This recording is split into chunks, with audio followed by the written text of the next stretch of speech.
Oke teman-teman, nah karena kita sekarang lagi kumpul nih, gimana kalau kita nyamain hasil observasi di SMP Negeri 7 Jakarta? Soalnya kan data dari kepala sekolah, guru, bahkan siswanya udah cukup lengkap ya.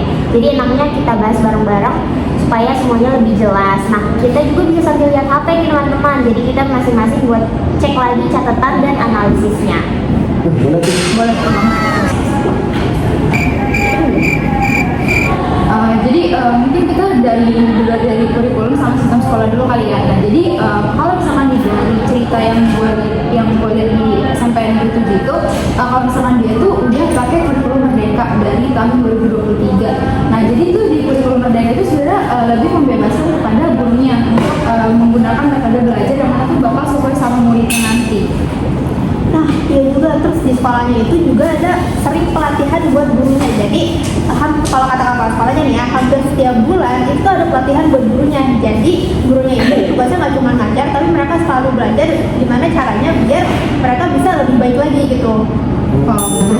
Terus juga yang menarik itu sebenarnya tuh supervisi ya. Jadi kepala sekolah sama timnya ini dia bakal suka masuk ke kelas buat melihat proses belajar yang ada gitu. Nah jadi sebenarnya tuh proses belajar yang dilakukan itu juga proses supervisinya itu juga dilakukan sebenarnya tuh nggak terjadwal ya. Tapi juga memang ada yang terjadwal. Tapi tujuannya itu biar kegiatan proses belajar ini tuh lebih kelihatan asli gitu. Jadi nggak kelihatan kalau misalnya udah disiapin secara khusus. Nah, itu yang poin-poin penting banget supervisinya, karena kadang kan apa yang ada di RPP itu nggak sesuai ya sama kejadian yang ada di kelas gitu. Nah, benar RPP itu dia singkatan buat rencana pelaksanaan pembelajaran, dia semacam panduan mengajar setiap pertemuan di kelas gitu. Jadi setelah mungkin SPP yang dijelasin sama Naila itu, guru yang kita wawancarai ini juga cerita nih soal penyusunan RPP. Nah dia bilang biasanya tuh mereka bikin RPP lewat MGMP. Nah MGMP sendiri ini adalah musyawarah guru mata pelajaran. Jadi setiap guru-guru satu mata pelajaran ini kumpul untuk menyusun rencana pembelajaran atau perangkat pembelajaran ini secara bersama-sama. Nah jadi benar juga kata Ajis, guru yang kita wawancara itu cerita kalau mereka tuh nyusun RPP-nya tuh biasanya tuh kayak keramaian gitu, jadi nggak sendiri-sendiri dan mereka tuh pakai jalur MGMP. Nah dimana MGMP itu ternyata ada tingkatannya. Yang pertama itu ada tingkat atas, terus tingkat sekolah, kecamatan, kota sampai provinsi gitu. Nah jadi ketika suatu standar itu sudah disepakati, jadi standar itu akan digunakan oleh masing-masing guru untuk keperluan di kelasnya. Tapi balik lagi itu mereka juga menyesuaikan dengan apa yang ada di kelasnya gitu loh, situasi kelasnya. Nah di situ guru-guru juga kayak bertukar pengalaman gitu, kayak gimana sih mereka cara pendekatan mereka ke siswa gitu selama pembelajaran. Nah guru yang kita wawancara itu cerita kalau mereka itu pakai pendekatan treasure hunter. Jadi treasure hunter ini dimana guru ini tuh memberikan soal-soal, lalu soal-soal itu tuh disebar ke seluruh kelas gitu. Jadi nanti mereka itu kayak nyuruh siswanya untuk mencari kertas ini. Jadi kertas ini tuh sebagai harta karun gitu. Dan itu nanti setelah ditemukan mereka akan rebutan untuk menjawab. Seru banget. Nah, yang tadi dijelasin itu kan treasure hunter itu sama aja kayak game turnamen. Nah, game turnamen ini siswa dibagi ke kelompok, terus mereka dikasih soal. Nah, siapa yang bisa duluan menyelesaikan soal tuh dia yang menang. Nah, jadi si siswa ini tuh gak cuma duduk dan dengerin guru di dalam kelas gitu, tapi guru juga ini bisa memperhatikan kondisi emosional setiap siswanya. Misalnya kalau ada anak yang berantem, nah si guru ini bisa melakukan pendekatan segitiga restitusi. Nah ini tuh yang metode untuk menenangkan anak, mengajar siswa ini bisa refleksi dan biar mereka ini tahu gitu apa yang salah dalam diri mereka.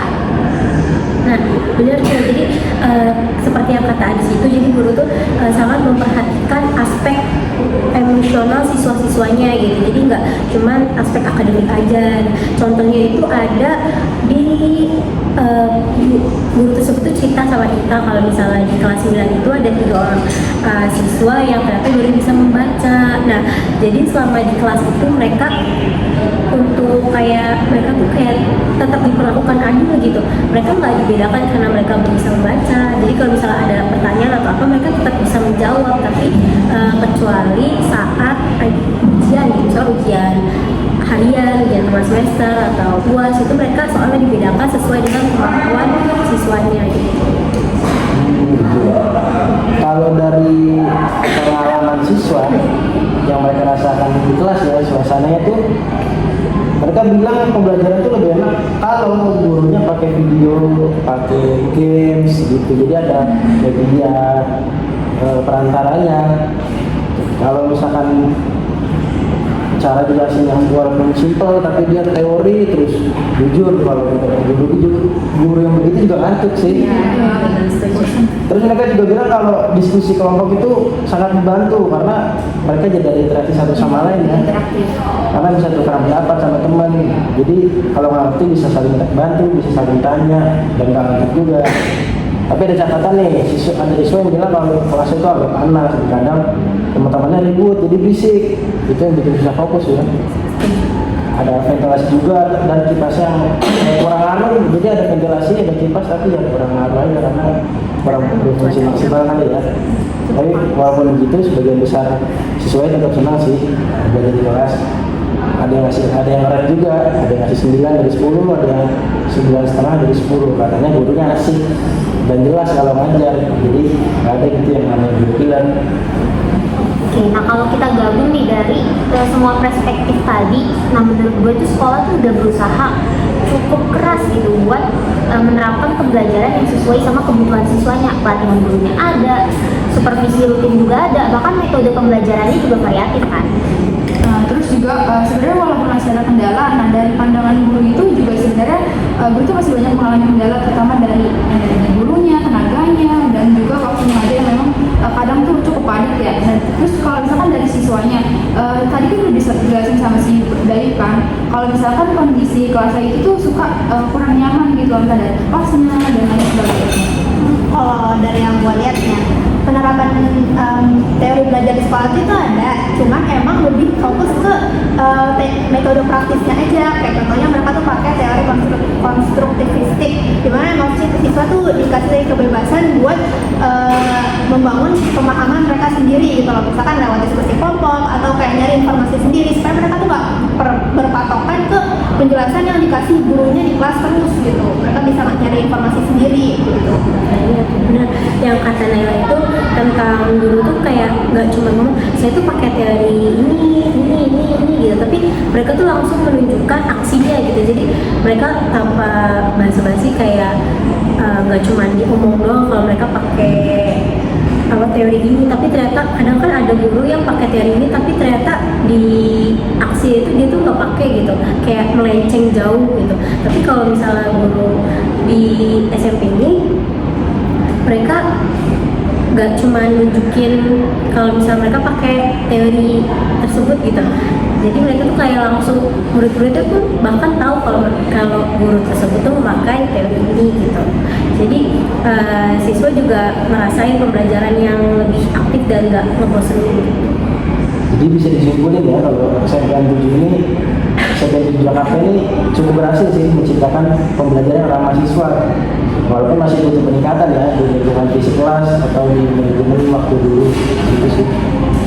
Oke, kayaknya kalau teman-teman ini semuanya udah dibahas ya, udah dibahas lengkap. Semoga ini diskusinya ini kita jadi jelas dan lebih mudah dipahami buat semuanya. Setuju. Nah, karena kita udah ngerangkum dan jelas nih, supaya nanti bisa kita susun gitu, jadi laporan akhir untuk tugas observasi kita. Oke, kalau gitu semuanya makasih banget udah mau bahas ini bareng-bareng, kita diskusi di sini. Semoga nanti hasil yang kita teliti ini bakal maksimal. Gue ada pantun nih. Bunyinya begini. Ada miskin, ada kaya. Cakep. Ada gula, ada semut. Cakep. Bismillahirrahmanirrahim. Amin.